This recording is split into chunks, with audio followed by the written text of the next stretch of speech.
الحمد للہ رب العالمین والصلاة والسلام علی سید المرسلین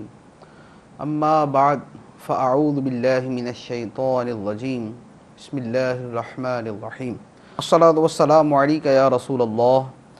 وعلی آلک واصحابک یا حبیب اللہ الصلاة والسلام علیک یا نبی اللہ وعلی آلک واصحابک یا نور اللہ۔ فیضان قرآن کے آج کے اس سلسلے میں ہم سورہ انعام کی آیت نمبر 74 سے قرآن پاک کا درس سنیں گے۔ اللہ عز و جل ارشاد فرماتا ہے، بسم اللہ الرحمن الرحیم، وَإِذْ قَالَ إِبْرَاهِيمُ لِأَبِيهِ آزَرَ أَتَتَّخِذُ أَصْنَامًا آلِهَةً إِنِّي أَرَاكَ وَقَوْمَكَ فِي ضَلَالٍ مُبِينٍ۔ اور یاد کرو جب ابراہیم نے اپنے باپ آزر سے فرمایا، کیا تم بتوں کو اپنا معبود بناتے ہو؟ بے شک میں تمہیں اور تمہاری قوم کو کھلی گمراہی میں دیکھ رہا ہوں۔ اس آیت مبارکہ سے ایک پورا بیان حضرت ابراہیم علیہ السلام کے بارے میں شروع ہو رہا ہے، اور اس کے ذریعے مشرکین عرب کو توحید باری تعالیٰ کے بارے میں سمجھایا گیا ہے، کیونکہ اہل عرب اپنے آپ کو حضرت ابراہیم علیہ السلام کا وارث کہتے تھے اور انہیں بڑا قابل تعظیم سمجھتے تھے اور ان کی فضیلت کے بڑے معترف تھے۔ تو اس پر انہیں فرمایا گیا کہ جب ابراہیم علیہ السلام کو تم اپنا پیشوا مانتے ہو، انہیں اپنا بڑا سمجھتے ہو، تو ابراہیم علیہ السلام تو توحید کے داعی تھے اور شرک اور بت پرستی سے نفرت کرتے تھے اور اسے منع کرتے تھے۔ جب تم اپنے آپ کو ان کا پیروکار کہتے ہو تو اس میں ان کی پیروی کرو۔ تو یہاں پر ابراہیم علیہ السلام کا واقعہ بیان کیا گیا کہ انہوں نے اپنے باپ آزر سے فرمایا، اتتخذوا اصناما آلہۃ، کیا تم بتوں کو اپنا معبود بناتے ہو؟ انی اراک وقومک فی ضلال مبین، بے شک میں تمہیں اور تمہاری قوم کو کھلی گمراہی میں دیکھ رہا ہوں۔ یہاں پر حضرت ابراہیم علیہ السلام کے بارے میں فرمایا گیا کہ آپ نے اپنے باپ آزر سے فرمایا۔ آزر کو آیت کے اندر حضرت ابراہیم علیہ السلام کے باپ کے طور پر ذکر کیا گیا۔ حقیقت میں آزر حضرت ابراہیم علیہ السلام کا چچا تھا، جو بت پرست تھا، بت بناتا بھی تھا، بت بیچتا بھی تھا، اور حضرت ابراہیم علیہ السلام کے حقیقی والد کا نام تارخ تھا۔ تو یہاں پر چچا کو باپ کی جگہ پر ذکر کیا گیا ہے کہ چونکہ آپ اسی کے ساتھ رہتے تھے، اس لیے یہاں پر اسی کا تذکرہ کر دیا گیا۔ اور یہ پوری دنیا کے اندر رائج ہے کہ چچا کو باپ کے نام سے تعبیر کیا جاتا ہے۔ یہ قرآن پاک میں بھی ہے، یہ احادیث مبارکہ میں بھی ہے، اور یہ اس کے علاوہ عرب و عجم کے اندر رائج ہے کہ چچا کو باپ کہہ دیا جاتا ہے۔ تو یہاں پر اسی عرف اور اسی معمول کے اعتبار سے آزر کو ابراہیم علیہ السلام کا باپ قرار دیا گیا، ورنہ حقیقت میں وہ چچا تھا۔ اور اس کے اوپر علماء کرام کے باقاعدہ کتابیں موجود ہیں، علامہ سیوطی رحمۃ اللہ علیہ کے رسائل، اور اس کے علاوہ اور بزرگان دین کی تحقیقات ہیں کہ جس سے یہ ثابت ہے کہ سرکار دو عالم صلی اللہ تعالیٰ علیہ وآلہ وسلم کے آباء و اجداد میں کوئی بھی شخص مشرک نہ تھا۔ آپ کے آباء و اجداد حضرت آدم علیہ السلام تک جو بھی بنتے ہیں ان میں کوئی کافر اور مشرک نہ تھا، بلکہ سارے کے سارے موحد تھے، توحید کے ماننے والے تھے۔ اس کے بعد ارشاد فرمایا، وَكَذَلِكَ نُرِي إِبْرَاهِيمَ مَلَكُوتَ السَّمَاوَاتِ وَالْأَرْضِ وَلِيَكُونَ مِنَ الْمُوقِنِينَ، اور اسی طرح ہم ابراہیم کو آسمانوں اور زمین کی عظیم سلطنت دکھاتے ہیں، اور اس لیے کہ وہ عین الیقین والوں میں سے ہو جائے۔ حضرت ابراہیم علیہ السلام کو اللہ تبارک و تعالی نے دین کے اندر بینائی عطا فرمائی۔ جس طرح دین کے اندر بینائی عطا فرمائی، اسی طرح اللہ تبارک و تعالی نے انہیں آسمانوں اور زمینوں کی بادشاہت بھی دکھائی۔ اللہ تبارک و تعالی نے اپنی قدرت کی نشانیاں، اپنی عظمت کی نشانیاں اور اپنی بادشاہت حضرت ابراہیم علیہ السلام کو دکھائی۔ گویا یہ حضرت ابراہیم علیہ السلام کی معراج کی ایک صورت ہے۔ چنانچہ عبداللہ ابن عباس رضی اللہ تعالی عنہما نے فرمایا کہ یہاں پر آسمان و زمین کی بادشاہ سے مراد آسمان و زمین کی مخلوق ہے، اور مجاہد اور سیدنا جبیر فرماتے ہیں کہ اس سے آسمان و زمین کی نشانیاں مراد ہیں، اور وہ اس طرح دکھائی گئی کہ ابراہیم علیہ السلام کو بیت المقدس کے صخرہ پر کھڑا کیا گیا، اور وہاں پر اللہ تبارک و تعالیٰ نے آپ کو تمام آسمانوں کا مشاہدہ کروایا اور تمام زمینوں کا مشاہدہ کروایا، اور آپ نے زمین و آسمان میں اللہ کی عظیم نشانیوں کا مشاہدہ کیا۔ اس کے بعد حضرت ابراہیم علیہ السلام کا ایک اور واقعہ یہاں پر بیان ہوتا ہے۔ فرمایا فلما جن علیہ اللیل رآ کوکبا قال هذا ربی فلما افل قال لا احب الآفلین۔ پھر جب ان پر رات کا اندھیرا چھایا تو ایک تارا دیکھا، فرمایا کیا اسے میرا رب ٹھہراتے ہو؟ پھر جب وہ ڈوب گیا تو فرمایا میں ڈوبنے والوں کو پسند نہیں کرتا۔ یہاں پر مستقل 3 طرح جو ہے حضرت ابراہیم علیہ السلام نے توحید کو بیان فرمایا۔ سب سے پہلے تو یہ ہوا کہ چونکہ آپ کی قوم ستاروں کی پوجا بھی کرتی تھی، چاند کی پوجا بھی کرتی تھی اور سورج کی پوجا بھی کرتی تھی، تو حضرت ابراہیم علیہ السلام نے ان تینوں چیزوں کی معبودیت کا بطلان ثابت کرنے کے لیے، یہ ثابت کرنے کے لیے کہ یہ معبود نہیں ہے، آپ نے ایک بڑے ہی پیارے پیرائے کے اندر یہاں پر ان کو سمجھایا کہ رات کو وقت جب ستارے نکلے، ایک بہت بڑا ستارہ چمکدار روشن بہت بڑا، تو آپ نے اپنی قوم سے فرمایا کہ کیا اسے میرا رب کہتے ہو کہ یہ ستارہ میرا رب ہے؟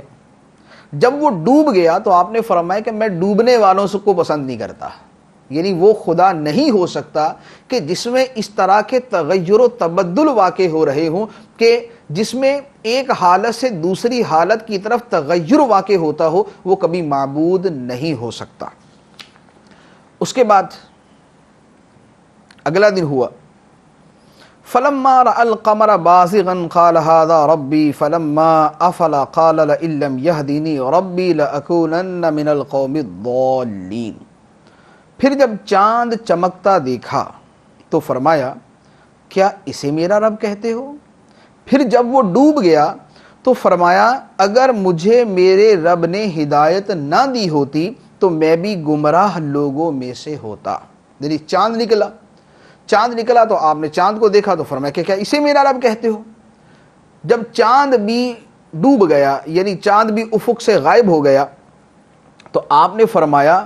کہ اللہ کا شکر ہے اگر مجھے میرے رب نے ہدایت نہ دی ہوتی تو میں بھی گمراہوں میں سے ہوتا۔ تو اللہ کا شکر ہے کہ مجھے میرے رب نے ہدایت دی ہوئی ہے اور میں ان کو معبود ماننے سے بچا ہوا۔ اس کے بعد دن چڑھا، سورج نکلا، قوم چونکہ سورج کی پوجا بھی کرتی تھی، تو اب اس کے بارے میں ارشاد فرمایا فلما رأى الشمس بازغة قال هذا ربي هذا اکبر فلما افلت قال یا قوم انی بریء مما تشرکون۔ پھر جب سورج کو چمکتا دیکھا تو فرمایا کیا اسے میرا رب کہتے ہو؟ یہ تو ان سب سے بڑا ہے۔ پھر جب وہ ڈوب گیا تو فرمایا اے میری قوم میں ان چیزوں سے بیزار ہوں جنہیں تم اللہ کا شریک ٹھہراتے ہو۔ سورج چمکتا دیکھا تو فرمایا کہ کیا اسے میرا رب کہتے ہو؟ یہ تو سب سے بڑا ہے۔ جب سورج ڈوب گیا تو فرمایا کہ میں ان تمام چیزوں سے بیزار ہوں جنہیں تم خدا کا شریک ٹھہراتے ہو۔ مراد یہ کہ یہاں پر بھی تو وہی صورت ہے کہ ستارہ نکلا تو ڈوب گیا، چاند نکلا تو ڈوب گیا، سورج نکلا تو ڈوب گیا، تو یہ چیزیں تو تغیر و تبدل پذیر ہیں، ان میں یہ تو فنا ہونے کے قابل ہیں، تو جس میں تغیر آئے وہ فنا کے قابل، اور جو فنا کے قابل ہے وہ کبھی خدا نہیں ہو سکتا، لہذا میں ان کو خدا ماننے سے انکار کرتا ہوں۔ اور اس کے بعد پھر آپ نے اعلان توحید کا ایک معروف کلمہ ارشاد فرمایا جو اس کے بعد سے لے کر آج تک لوگوں کی زبان پر توحید کے کلمے کے طور پہ نہایت ہی معروف ہے۔ آپ نے فرمایا انی وجہت وجہی للذی فطر السماوات والارض حنیفا وما انا من المشرکین۔ میں نے ہر باطل سے جدا ہو کر اپنا منہ اس کی طرف کیا جس نے آسمان اور زمین بنائے، اور میں مشرکوں میں سے نہیں ہوں۔ یہ ابراہیم علیہ الصلوۃ والسلام کا بڑا معروف کلمہ ہے، انی وجہت وجہی للذی فطر السماوات والارض حنیفا وما انا من المشرکین۔ اس کے بعد اللہ عز و جل ارشاد فرماتا ہے وحاجہ قومہ قال اتحاجونی فی اللہ وقد ہدان ولا اخاف ما تشرکون به الا ان یشاء ربی شیئا وسع ربی کل شیء علما افلا تتذکرون۔ اور ان کی قوم ان سے جھگڑنے لگی۔ ابراہیم نے فرمایا کیا تم اللہ کے بارے میں مجھ سے جھگڑتے ہو حالانکہ وہ تو مجھے ہدایت عطا فرما چکا، اور مجھے ان کا کوئی ڈر نہیں جنہیں تم شریک بتاتے ہو، البتہ یہ کہ میرا رب کوئی بات چاہے، میرے رب کا علم ہر چیز کو محیط ہے، تو کیا تم نصیحت نہیں مانتے۔ یہاں فرمایا کہ ابراہیم علیہ الصلوۃ والسلام کی قوم ان سے جھگڑنے لگی توحید کے بارے میں، تو آپ نے ان سے فرمایا کہ کیا تم مجھ سے اللہ کے بارے میں جھگڑتے ہو حالانکہ اس نے مجھے ہدایت عطا فرمائی۔ پھر آپ نے علل اعلان یہ ارشاد فرمایا، حالانکہ قوم ساری ایک طرف ہے اور آپ تنہا ایک طرف ہیں، لیکن آپ نے فرمایا کہ مجھے اس بات کا کوئی ڈر نہیں، تمہارے معبودوں کا کوئی ڈر نہیں جن کو تم خدا کا شریک ٹھہراتے ہو، صرف وہ ہوگا جو میرا رب چاہے گا، جو میرا رب چاہے گا وہ ہوگا، وہ مجھے شفا دے، وہ مجھے بیمار کرے، یہ اللہ تبارک و تعالیٰ کی قدرت ہے، تمہارے بت اور تمہارے جھوٹے معبود میرا کچھ نہیں کر سکتے۔ اس کے بعد فرمایا وَكَيْفَ أَخَافُ مَا أَشْرَكْتُمْ وَلَا تَخَافُونَ أَنَّكُمْ أَشْرَكْتُمْ بِاللَّهِ مَا لَمْ يُنَزِّلْ بِهِ عَلَيْكُمْ سُلْطَانًا فَأَيُّ الْفَرِيقَيْنِ أَحَقُّ بِالْأَمْنِ إِن كُنتُمْ تَعْلَمُونَ۔ اور میں تمہارے شریکوں سے کیوں ڈروں، اور تم اس بات سے نہیں ڈرتے کہ تم نے اللہ کا شریک اس کو ٹھہرایا جس کی کوئی دلیل اللہ نے تم پر نہیں اتاری، تو دونوں گروہوں میں امان کا زیادہ حقدار کون ہے اگر تم جانتے ہو۔ ابراہیم علیہ الصلوۃ والسلام نے انہیں جو بات ارشاد فرمائی وہ یہ تھی کہ میں تمہارے شریکوں سے کیوں ڈروں جو بے جان، جمادات، عاجز اور بے بس ہیں، اور مجھے ڈرانے کی بجائے تو تمہیں ڈرنا چاہیے جو ان بتوں کو خدا کا شریک ٹھہراتے ہو جن کے معبود ہونے کی اللہ نے کوئی دلیل نہیں اتاری۔ گویا آپ نے ارشاد فرمایا کہ اس بات کو سامنے رکھ کر غور کرو کہ امن کا مستحق کون ہے، وہ مومن جس کے پاس اپنے عقیدے کی حقانیت کے دلائل ہیں، یا وہ مشرک امن کا مستحق ہے جس کے پاس اس کے عقیدے کی کوئی معقول و قابل قبول دلیل نہیں ہے۔ دونوں میں امن کا مستحق کون ہے؟ اس کے بعد ارشاد فرمایا الذین آمنوا ولم یلبسوا ایمانہم بظلم اولئک لہم الامن وہم مہتدون۔ وہ جو ایمان لائے اور اپنے ایمان میں شرک کو نہ ملایا تو انہی کے لیے امان ہے اور یہی ہدایت یافتہ ہیں۔ یہاں پر آیت میں فرمایا گیا کہ جو لوگ ایمان لائے اور اپنے ایمان کے ساتھ ظلم کو نہ ملایا۔ اس آیت مبارکہ کے نزول پر صحابہ کرام پریشان ہوئے اور سرکار دو عالم صلی اللہ تعالیٰ علیہ وآلہ وسلم کی بارگاہ میں عرض کی یا رسول اللہ صلی اللہ علیہ وسلم، ہم میں ایسا کون ہے جو اپنی جان پہ ظلم نہیں کرتا؟ تو گویا عرض یہ کیا کہ آیت میں یہ فرمایا گیا کہ جو ایمان لائے اور اپنے ایمان کے ساتھ ظلم کو نہ ملائے امان اس کے لیے ہے اور ہدایت اسے ملے گی۔ تو ہمیں تو ہر آدمی اپنی جان کے ساتھ کوئی نہ کوئی ظلم کرتا ہے، تو ہمارے ایمان کے ساتھ ظلم تو مل گیا، تو ہمیں تو امان نہ ملی، ہمیں تو ہدایت نہ ملی۔ تو سرکار دو عالم صلی اللہ تعالیٰ علیہ وآلہ وسلم نے ارشاد فرمایا کہ یہاں پر یہ مراد نہیں، یعنی اپنی جان کے ساتھ ظلم کرنا یہاں پر مراد نہیں، بلکہ آیت کے اندر جو لفظ ظلم بیان کیا گیا ہے اس سے مراد شرک کرنا ہے۔ پھر سرکار دو عالم صلی اللہ تعالیٰ علیہ وسلم نے فرمایا کیا تم نے وہ بات نہیں سنی جو حضرت لقمان رضی اللہ تعالیٰ عنہ نے اپنے بیٹے کو نصیحت کرتے ہوئے کہی تھی کہ اے میرے بیٹے، اللہ کے ساتھ کسی کو شریک نہ کرنا بے شک شرک بڑا ظلم ہے۔ تو یہاں پر آیت میں ظلم سے مراد شرک ہے، تو آیت کا مفہوم یہ بنے گا الذین آمنوا ولم یلبسوا ایمانہم بظلم، وہ جو ایمان لائے اور اپنے ایمان میں شرک کو نہ ملایا، انہی کے لیے امان ہے اور یہی ہدایت یافتہ ہیں۔ اس کے بعد فرمایا وَتِلْكَ حُجَّتُنَا آتَيْنَاهَا إِبْرَاهِيمَ عَلَىٰ قَوْمِهِ نَرْفَعُ دَرَجَاتٍ مَّن نَّشَاءُ إِنَّ رَبَّكَ حَكِيمٌ عَلِيمٌ، اور یہ ہماری مضبوط دلیل ہے جو ہم نے ابراہیم کو اس کی قوم کے مقابلے میں عطا فرمائی، ہم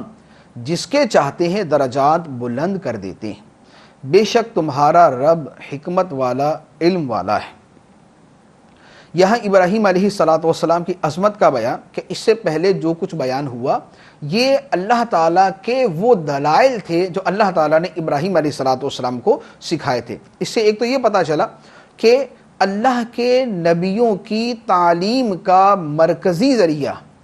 اللہ عز و جل کا انہیں سکھانا ہوتا ہے۔ انبیاء کرام علیہ السلام اپنی نبوت پر یا اللہ تعالیٰ کی توحید، عظمت، قدرت اور شان کے اوپر جو دلائل دیتے ہیں وہ انہیں اللہ تبارک و تعالی سکھاتا ہے۔ دوسری بات فرمائی نرفع درجات من نشاء، ہم جس کے چاہتے ہیں درجات بلند کر دیتے ہیں۔ تو انبیاء کرام علیہ السلام کے اللہ تبارک و تعالی نے درجات کو بلند فرمایا۔ اس کے بعد ارشاد فرمایا وَوَهَبْنَا لَهُ إِسْحَاقَ وَيَعْقُوبَ كُلًّا هَدَيْنَا وَنُوحًا هَدَيْنَا مِن قَبْلُ وَمِن ذُرِّيَّتِهِ دَاوُودَ وَسُلَيْمَانَ وَأَيُّوبَ وَيُوسُفَ وَمُوسَى وَهَارُونَ وَكَذَلِكَ نَجْزِي الْمُحْسِنِينَ، اور ہم نے انہیں اسحاق اور یعقوب عطا کیے، ان سب کو ہم نے ہدایت دی، اور ان سے پہلے نوح کو ہدایت دی، اور اس کی اولاد میں سے داؤد، سلیمان اور ایوب اور یوسف اور موسیٰ اور ہارون کو ہدایت عطا فرمائی، اور ایسا ہی ہم نیک لوگوں کو بدلہ دیتے ہیں۔ یہاں پر متعدد انبیاء کرام علیہ السلام کا تذکرہ شروع ہوا، تو اسی تذکرے کے اندر یہاں پر بیان ہوتا ہے کہ ہم نے ابراہیم علیہ السلام کو اسحاق عطا فرمایا، اسحاق بیٹے، اور اسحاق کو پھر یعقوب عطا فرمایا۔ تو حضرت ابراہیم علیہ السلام کو بیٹا عطا فرمایا اور پوتا عطا فرمایا، اور فرمایا کہ کلن ہدینا، ان سب کو ہم نے ہدایت عطا فرمائی، اور ونوحن ہدینا من قبل، اور ابراہیم علیہ السلام سے پہلے ہم نے نوح کو ہدایت عطا فرمائی۔ تو نوح علیہ السلام ابراہیم علیہ السلام سے پہلے، ومن ذریتہ، اور ابراہیم کی اولاد میں سے داؤد، سلیمان، ایوب، یوسف، موسیٰ اور ہارون علیہ السلام، ان سب کو اللہ تبارک و تعالی نے ہدایت عطا فرمائی۔ مفسرین کرام نے بیان فرمایا کہ حضرت ابراہیم علیہ السلام کے بعد جتنے بھی نبی ہوئے وہ تمام کے تمام حضرت ابراہیم علیہ السلام کی اولاد سے ہوئے۔ حضرت اسماعیل علیہ السلام اور ان کے بعد سرکار دو عالم صلی اللہ علیہ وسلم، یہ بھی حضرت ابراہیم علیہ السلام کی اولاد سے۔ دوسری طرف حضرت اسحاق، ان سے حضرت یعقوب، اس کے بعد پھر حضرت ایوب، حضرت موسیٰ، حضرت ہارون، حضرت یوسف اور دیگر انبیاء کرام علیہ السلام، تو یہ سارے کے سارے حضرت ابراہیم علیہ السلام کی اولاد سے ہیں۔ اس کے بعد فرمایا وزکریا ویحییٰ وعیسیٰ والیاس کل من الصالحین، اور زکریا اور یحییٰ اور عیسیٰ اور الیاس کو ہدایت یافتہ بنایا، یہ سب ہمارے خاص بندوں میں سے ہیں۔ واسماعیل والیسع ویونس ولوطا وکلا فضلنا علی العالمین، اور اسماعیل اور یسع اور یونس اور لوط کو ہدایت دی، اور ہم نے سب کو تمام جہان والوں پر فضیلت عطا فرمائی۔ یہاں پر اگر ناموں کی گنتی کریں تو پتہ چلے گا کہ اللہ تبارک و تعالی نے ان آیات میں 18 انبیاء کرام علیہ السلام کا نام لے کر تذکرہ فرمایا کہ یہ 18 حضرات وہ ہیں جنہیں اللہ تبارک و تعالی نے نبوت سے سرفراز فرمایا۔ دوسری بات،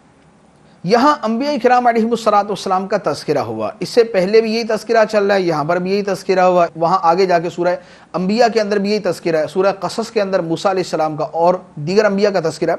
تو معلوم ہوا کہ اللہ تعالیٰ کے نبیوں کا، اللہ تعالیٰ کے پیارے اور برگزیدہ بندوں کا تذکرہ کرنا یہ اللہ تبارک و تعالیٰ کی سنت بھی ہے، اللہ تعالیٰ کو محبوب بھی ہیں اور اللہ تعالیٰ کا پسندیدہ طریقہ بھی ہے۔ تو لہذا میلاد شریف کی صورت میں سرکار دو عالم صلی اللہ علیہ وسلم کا معراج کی شکل میں نبی کریم علیہ السلام کا اور دیگر نبیوں کا جو تذکرہ کیا جاتا ہے یہ شریعت کے مطابق اور اللہ تبارک و تعالیٰ کو محبوب ہے۔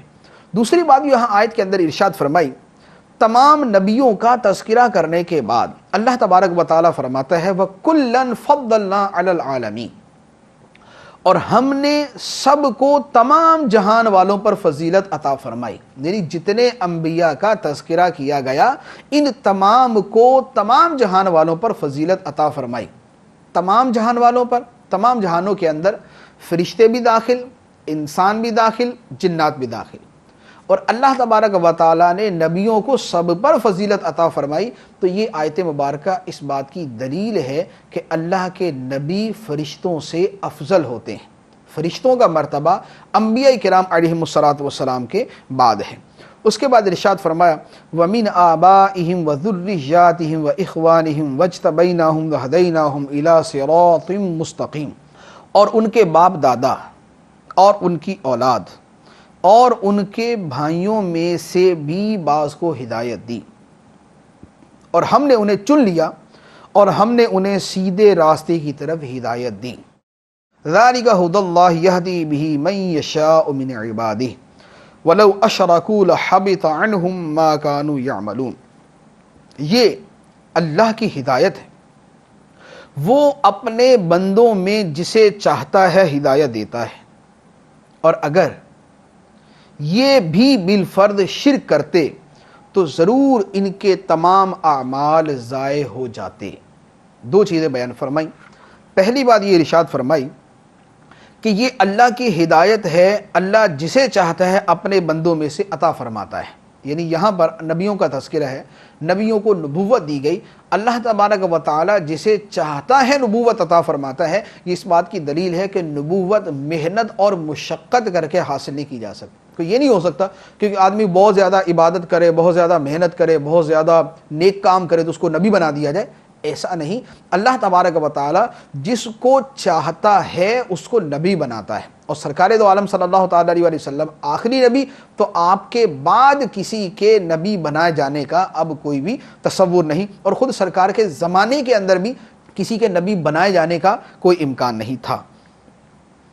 دوسری بات ارشاد فرمائی وَلَوْ أَشْرَكُوا لَحَبِطَ عَنْهُمْ مَا كَانُوا يَعْمَلُونَ، اگر یہ بھی شرک کرتے تو ان کے اعمال برباد ہو جاتے۔ یہ ایک فرضی صورت بیان کی گئی ہے کہ کسی کا کتنا ہی بلند مرتبہ ہو، اگر وہ شرک کرے گا تو اس کے تمام اعمال برباد کر دیے جائیں گے، لیکن اللہ تعالیٰ کے انبیاء علیہم السلام گناہوں سے معصوم، شرک تو ان سے بہت بڑی چیز ہے، اللہ کے انبیاء تو کبیرہ اور صغیرہ تمام گناہوں سے معصوم ہوتے ہیں۔ اس کے بعد ارشاد فرمایا اولئک الذین آتیناہم الکتاب والحکم والنبوۃ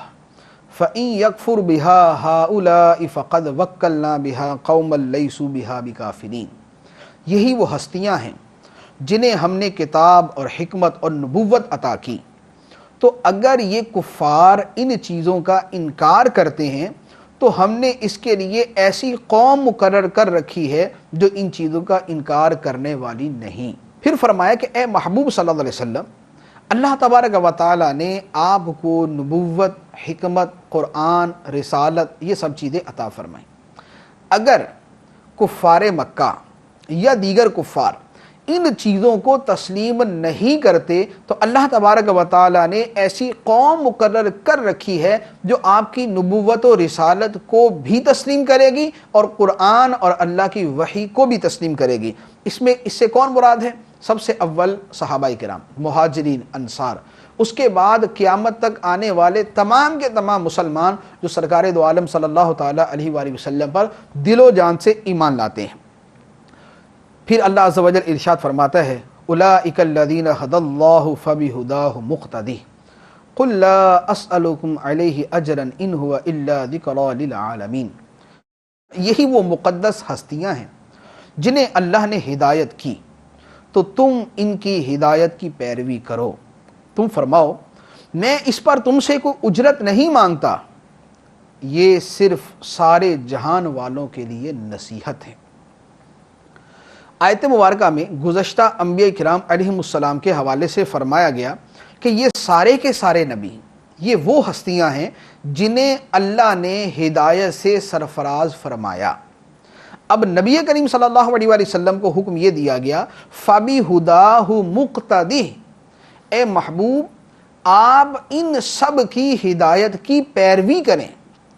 جو اوصاف، جو کمالات، جو خوبیاں، جو اخلاق، جو اچھی باتیں اللہ تبارک و تعالیٰ نے جملہ انبیاء کرام علیہم السلام کو عطا فرمائی، ان تمام کی پیروی کرنے کا سرکار دو عالم صلی اللہ علیہ وآلہ وسلم کو حکم دیا گیا۔ مفسرین اکرام نے اس کے بارے میں فرمایا کہ اس آیت مبارکہ سے معلوم ہوتا ہے کہ اللہ تبارک و تعالیٰ نے جملہ انبیاء کو جو خوبیاں اور جو اخلاق اور جو ان کو اعلیٰ کردار عطا فرمایا، وہ تمام کا تمام سرکار دو عالم صلی اللہ تعالیٰ علیہ وسلم کو عطا کیا گیا، اس لیے کہ سب کی پیروی کرنے کا سرکار دو عالم صلی اللہ علیہ وسلم کو حکم دیا گیا۔ تو ہمارے آقا و مولا صلی اللہ تعالیٰ علیہ وآلہ وسلم تمام انبیاء کرام علیہم السلام کے کمالات کے جامع ہیں، جامع کمالات انبیاء، جامع کمالات رسول ہمارے آقا صلی اللہ تعالیٰ علیہ وآلہ وسلم کی ذات مبارکہ ہے۔ اس کے بعد فرمایا وما قدر اللہ حق قدرہ اذ قالوا ما انزل اللہ علی بشر من شیء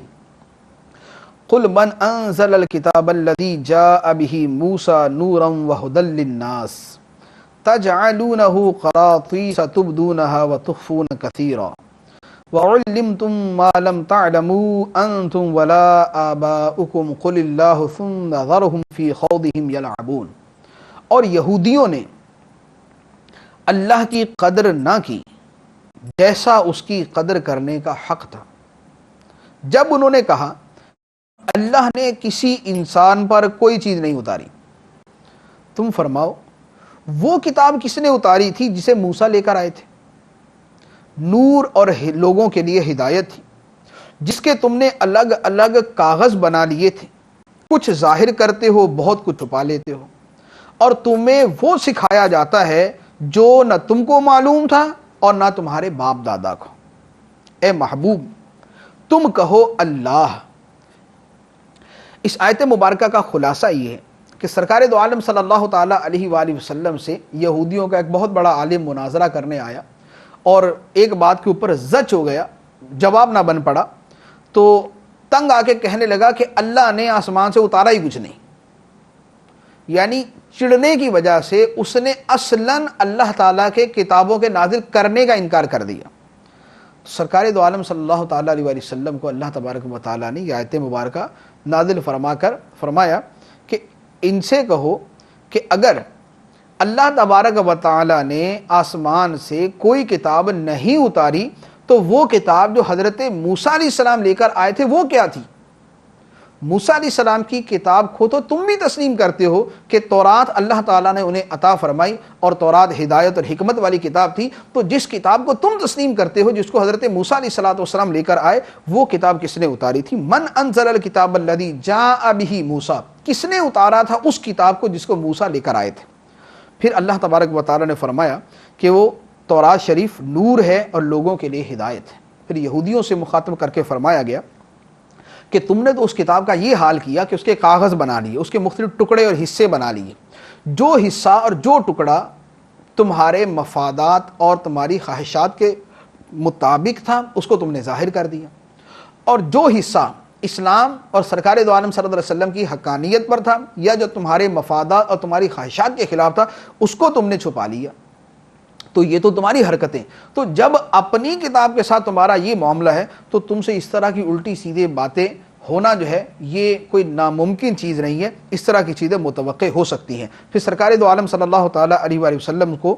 ارشاد فرمایا گیا کہ آپ اللہ کہیں، یعنی آپ کہیں کہ میں تو اللہ عز و جل کا پیروکار ہوں، اس کی ہدایات کی پیروی کرنے والا ہوں، اور اس کے بعد ان لوگوں کو ان کی بےہودگیوں میں پڑا ہوا چھوڑ دے کہ جو ضد، انانیت، ہٹ درمی اور چڑنے کی وجہ سے یہاں تک آ جائے کہ اپنی کتاب کا بھی انکار کر دے تو انہیں پھر ان کی بےہودگیوں کے اندر چھوڑ دیا جائے۔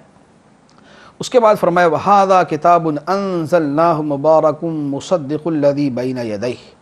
وَلِتُنذِرَ أُمَّ الْقُرَىٰ وَمَنْ حَوْلَهَا وَالَّذِينَ يُؤْمِنُونَ بِالْآخِرَةِ يُؤْمِنُونَ بِهِ وَهُمْ عَلَىٰ صَلَاتِهِمْ يُحَافِظُونَ، اور یہ برکت والی کتاب ہے جسے ہم نے نازل فرمایا ہے، پہلی کتابوں کی تصدیق کرنے والی ہے، اور اس لیے اتری تاکہ تم اس کے ذریعے مرکزی شہر اور اس کے ارد گرد والوں کو ڈر سناؤ،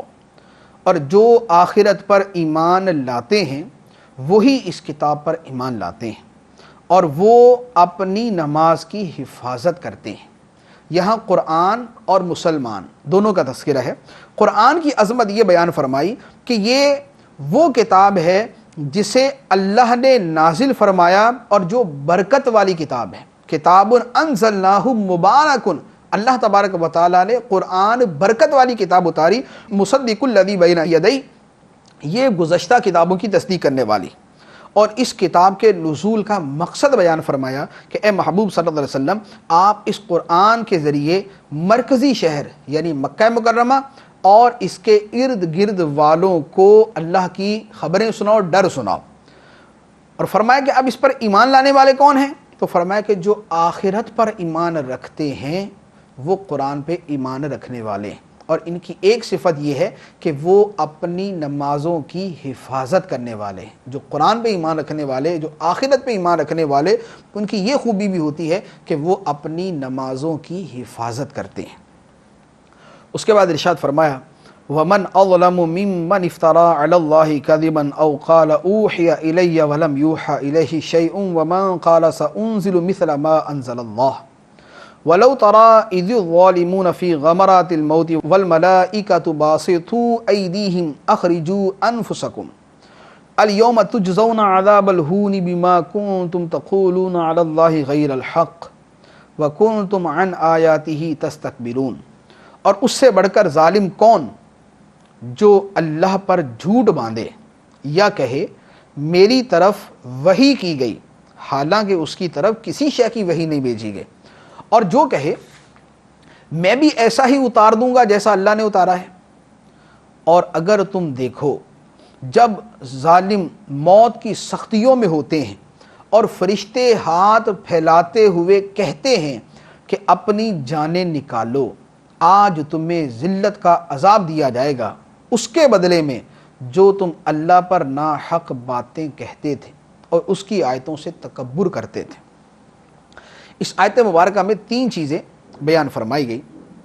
پہلی بات فرمائی کہ اس سے بڑھ کر ظالم کون جو اللہ پر جھوٹ باندھے، مشرک بھی اس میں داخل ہو سکتے ہیں، یا کہے کہ میری طرف وحی کی گئی حالانکہ اس کی طرف کسی شے کی وحی نہیں کی گئی، یعنی جو یہ کہے کہ میں نبی ہوں حالانکہ وہ نبی نہیں۔ یہ آیت مبارکہ مسیلمہ کذاب جس نے نبی کریم صلی اللہ علیہ وآلہ وسلم کے زمانے میں نبوت کا دعویٰ کیا تھا، یہ آیت مبارکہ اس کے رد میں نازل ہوئی کہ اس سے بڑھ کر ظالم کون جو یہ کہے کہ میری طرف بھی وحی بھیجی جاتی ہے حالانکہ اس کی طرف کسی شے کی وحی نہیں کی جاتی۔ تو مسیلمہ کذاب خبیث کا اس آیت مبارکہ میں رد کیا گیا، جو حضرت سیدنا ابوبکر صدیق رضی اللہ تعالی عنہ کے زمانے میں جنگ کے دوران قتل کیا گیا۔ تو یہاں پر پہلے جز کے اندر اس کا رد ہے۔ دوسرا جز آیت مبارکہ کا ومن قال، اور اس سے بڑھ کر ظالم کون جو یہ کہے سأنزل مثل ما انزل اللہ، جیسا اللہ اتارتا ہے، جیسی کتاب اللہ اتارتا ہے ویسے تو میں بھی اتار سکتا ہوں، جو یہ کہے اس سے بڑھ کر ظالم کون۔ یہ کون ہے؟ یہ ایک شخص تھا جس کا نام تھا عبداللہ بن ابی سرح۔ یہ مسلمان ہوا، وحی لکھا کرتا تھا، سرکار دو عالم صلی اللہ علیہ وسلم کا کاتب وحی تھا۔ جب تخلیق انسانی کے بارے میں آیت مبارکہ نازل ہوئی اور اس میں ایک ترتیب کے ساتھ اللہ تبارک و تعالی نے انسانی تخلیق کے مراحل کو بیان کیا، تو آخر آیت کے آخر تک پہنچتے پہنچتے تعجب کے ساتھ اس کی زبان سے نکلا فتبارک اللہ احسن الخالقین، بڑی برکت والا ہے اللہ جو سب سے بہتر پیدا کرنے والا ہے۔ جس آیت مبارکہ کو یہ لکھ رہا تھا اس کا آخر بھی یہی تھا۔ نبی کریم صلی اللہ علیہ وسلم نے فرمایا کہ اسے بھی لکھیں، تو یہ سمجھا کہ شاید میرے اوپر بھی وحی نازل ہو گئی، حالانکہ یہ کلام کی بلاغت کی قوت تھی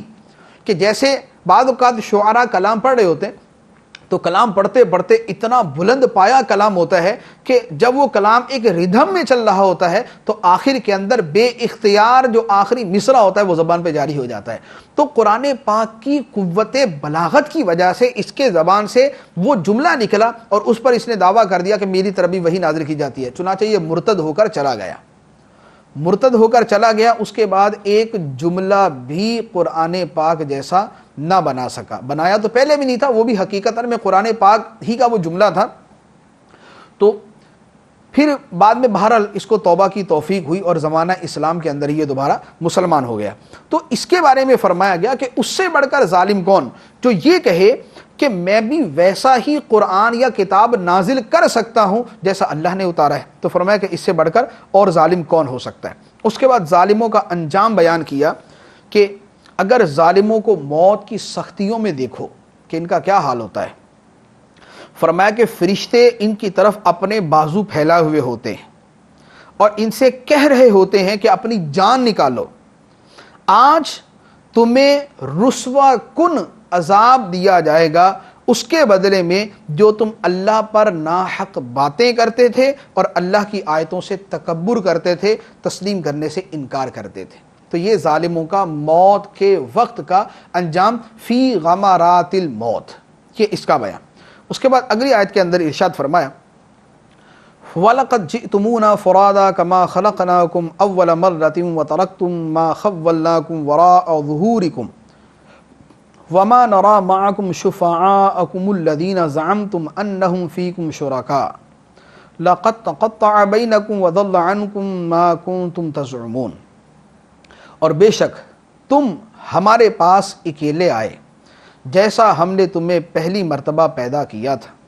اور تم اپنے پیچھے وہ سب مال و متاع چھوڑ آئے جو ہم نے تمہیں دیا تھا، اور آج ہم تمہارے ساتھ تمہارے ان سفارشیوں کو نہیں دیکھتے جنہیں تم گمان کرتے تھے کہ وہ تم میں ہمارے شریک۔ بے شک تمہارے درمیان جدائی ہو گئی اور تم سے غائب ہو گئے وہ جن کے معبود ہونے کا تم دعویٰ کرتے تھے۔ پہلی آیت میں موت کے وقت مشرکوں کی جو کیفیت ہوگی وہ بیان کی گئی ہے کہ ان کو فرشتے موت کے وقت یہ کہیں گے اور عذاب کی ان کو بشارت سنائیں۔ یہاں پر قیامت کے دن کا تذکرہ ہے کہ قیامت کے دن اللہ تبارک و تعالیٰ ان سے فرمائے گا کہ آج تم ہمارے پاس اکیلے آئے جیسے میں نے تمہیں پہلی مرتبہ اکیلا پیدا کیا، اور تمہارا سب مال و متاع دنیا میں رہ گیا، وہ سب پیچھے چھوڑ کے آ گئے۔ اور پھر اللہ تبارک و تعالیٰ ان سے فرمائے گا، فرشتوں کی زبانی یا خود فرمائے گا کہ آج ہم تمہارے ساتھ تمہارے وہ شریک نہیں دیکھ رہے جنہیں تم دنیا کے اندر شریک سمجھتے تھے کہ وہ میرے شریک ہے۔ مراد یہ کہ آج تمہارا شرک ختم ہو چکا، تمہارے بت غائب ہو چکے، تمہارے جھوٹے معبود تم سے دور ہو چکے، تمہارے درمیان جدائی پیدا کر دی گئی۔ تو جب شرک کا موت کے وقت اور قیامت کے دن یہ انجام ہے تو آج موقع ہے کہ اس سے توبہ کر لو۔ اللہ تبارک و تعالی ہمیں ایمان پر، توحید پر استقامت عطا فرمائے، آمین بجاہ النبی الامین صلی اللہ تعالی علیہ وسلم۔